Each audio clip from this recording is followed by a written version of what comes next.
ফুলের শুভেচ্ছা ও অভিনন্দনের জোয়ারে ভাসছেন নারায়ণগঞ্জ জেলা বিএনপির নবগঠিত কমিটির আহ্বায়ক অধ্যাপক মামুন মাহমুদ।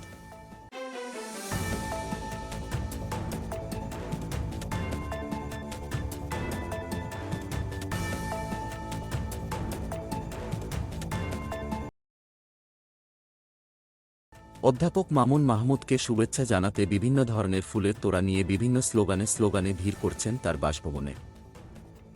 গত রবিবার ২ ফেব্রুয়ারি এই কমিটির ঘোষণার পর থেকেই দেখা গেছে আনন্দ উৎসবের মধ্য দিয়ে বিভিন্ন স্লোগানে নারায়ণগঞ্জ ও মহানগর বিএনপি ও সহযোগী অঙ্গ সংগঠনের বিভিন্ন নেতাকর্মীরা সকাল থেকে শুরু করে রাত পর্যন্ত বিভিন্ন সময় তার বাসভবনে গিয়ে বিভিন্ন সংগঠনের নেতাকর্মীরা বিভিন্ন ধরনের ফুলের তোড়া নিয়ে শুভেচ্ছা ও অভিনন্দন জানান। বুধবার ৫ ফেব্রুয়ারি বিকেল ৩টা থেকে রাত পর্যন্ত নারায়ণগঞ্জ জেলা তাঁতিদল, জেলা কৃষক দল, জেলা শ্রমিক দল, ফতুল্লা থানা বিএনপি ও সহযোগী অঙ্গ সংগঠন, সোনারগাঁও পৌর বিএনপি ও সহযোগী অঙ্গ সংগঠন ও ২৫০০ থানা বিএনপি ও সহযোগী অঙ্গ সংগঠন, সিদ্ধিরগঞ্জ থানা বিএনপি ও সহযোগী অঙ্গ সংগঠন, মহিলা দলের নেতৃবৃন্দসহ বিভিন্ন ওয়ার্ডের নেতাকর্মীরা ফুলের শুভেচ্ছা ও অভিনন্দন জানান।